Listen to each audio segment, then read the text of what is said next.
Hello everyone. So today we will start with ancient history of India, Stone Age. Robert Bruce Foote was an geologist and archaeologist. The father of Indian prehistory is known as जो father हैं Indian history prehistory के उनको Robert Bruce Foote भी कहते हैं. The 3A system divided into stone, bronze and iron from the collection of the Copenhagen Museum was coined by Thomson. तो the 3A system जो कि डिवाइड किया गया था स्टोन एज, ब्रॉन्ज एज और आयरन एज में कोपनहेगन कलेक्शन के द्वारा वो कॉइन किया गया था. किसके द्वारा? थॉमसन के द्वारा. The first evidence of the domestication of animal is found in, पहली बार पालतू किए हुए एनिमल्स का जो एविडेंस मिला था वो मेसोलिथिक पीरियड में मिला था. इन मेसोलिथिक कॉन्टेक्स्ट में evidence of animal domestication has been found at Adamgarh. जो मेसोलिथिक कॉन्टेक्स्ट में जो एविडेंस है एनिमल का डोमेस्टिकेशन का वो कहाँ पे पाया जाता है? आदमगढ़ में, नर्मदापुरम मध्य प्रदेश एंड बागा और भिलवाड़ा राजस्थान में भी. Bone ornament in the mesolithic context in India have been obtained from, bone के जो ऑर्नामेंट है मेसोलिथिक कॉन्टेक्स्ट में इंडिया में वो कहाँ से ऑब्टेन किए गए हैं? Sarai Nahar, Rai and Mahadaha. Arrangement of the Mesolithic site geographically from west to east. जो अरेंजमेंट होगा मेसोलिथिक साइट का वेस्ट से ईस्ट में वो क्या होगा? पहले तो आएगा महादाहा आएगा, उसके बाद लेक हाहिया, पैसरा और Birhanpur. 3 human skeleton in single grave were recovered at, 3 जो कि मानव के कंकाल एक ही ग्रेव में पाए गए थे. वो कौन सी जगह है? वो डमडमा है, वो प्रतापगढ़ उत्तर प्रदेश में. Cultivation of serial first started in, जो कल्टीवेशन हुआ था सीरियल्स का, सीरियल अनाज का, वो न्योलिथिक एज में स्टार्ट किया गया था. The earliest evidence of the man in India is found in, earliest evidence man का कहाँ पे पाया गया था? नर्मदा वैली में. The first serial used by man was, जो पहला सीरियल होगा था वो जो कि आदमियों के द्वारा यूज़ किया गया था उसको बोलते हैं बारले, मतलब जौ. The earliest evidence of agriculture in the Indian सब कॉन्टिनेंट कम फ्रॉम, जो एग्रीकल्चर का जो सबसे पहला एविडेंस है इंडियन सब कॉन्टिनेंट में वो कहाँ से आता है? लहुरा देव से. Out of the given options namely old stone age, Neolithic age, copper age, iron age, which is known age chalcolithic age. Copper age को हम क्या बोलते हैं?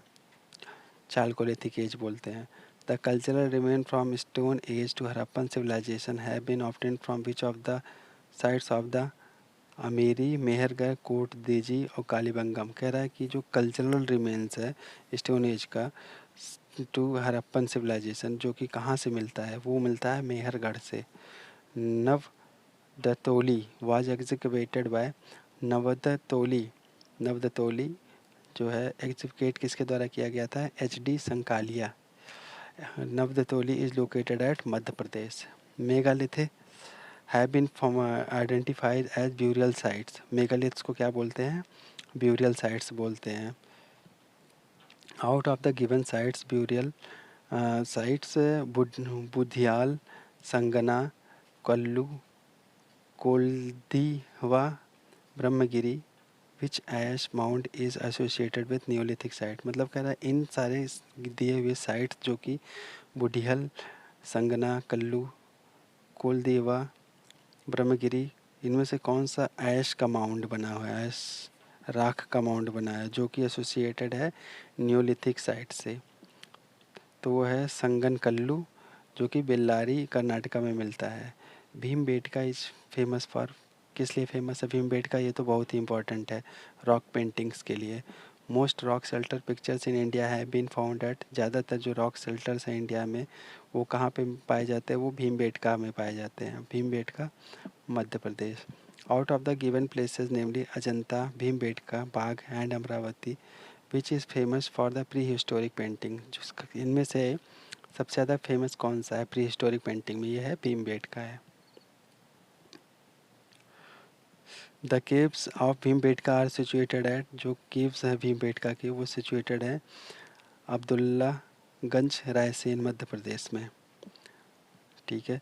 The Indian archaeologist who first visited the Bhimbetka caves and discovered prehistoric significance of its rocks painting is V S. Wakankar. कह रहे हैं India के जो आर्कोलॉजिस्ट थे जिन्होंने पहली बार विजिट किया था भीमबेटका केव में और डिस्कवर किया था प्री हिस्टोरिक सिग्निफिकेंस का रॉक पेंटिंग का, उसको उनका नाम था वी.एस. वाकानकर। ये भी बहुत इंपॉर्टेंट है। Ochre coloured pottery OCP was christened at Hastinapur. In the Chalcolithic period, people of Maharashtra buried their dead under the floor of the houses in north to south orientation. मतलब Chalcolithic के time पे जो महाराष्ट्र के लोग थे वो लोगों का जब मरने के बाद में नॉर्थ और साउथ में उनको दफना देते थे, under the floor of their house, अपने ही घर के नीचे दफा देते थे। Out of the given sites, namely Brahmagiri, Burjhom, Chirant and Maski, that has yielded skeleton of the dog buried along with the skeleton is Burjhom, Jammu Kashmir. कह रहा था out of the given sites namely इन sites में से दिए हुए में से and Maski has yielded skeleton of dog buried along with the human skeleton, उसको बोलते हैं बुरझोम, जम्मू कश्मीर में। The evidence of the pit dwelling has been obtained from, जो पिट ड्वेलिंग, पिट मतलब होता है कि गड्ढा बना करके रहना, वो कहाँ से मिला था, वो होता है बुरझोम, जम्मू कश्मीर में मिला था। The rock shelter of Vindhyas where a maximum number of human skeleton have been found at Lekhahia, जो रॉक शेल्टर है विंध्या के जहाँ पे बहुत ज़्यादा नंबर पे मानव के कंकाल मिले थे, वो लेक हाहिया है। Out of the given department ministries, namely culture, tourism, space and technology, human resource and development, that deal with the archaeological survey of India as an ancillary office is Ministry of Culture, उसको बोलते हैं Ministry of Culture. The father of Indian archaeology and the first Director General of Archaeological Survey in 1871 is Alexander Cunningham, ये भी important है।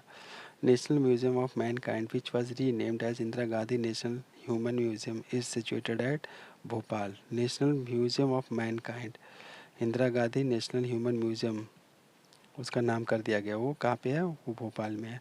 तो अगला जो होगा Indus valley civilisation, we will start in new chapter, new video. Okay, keep watching, thank you so much.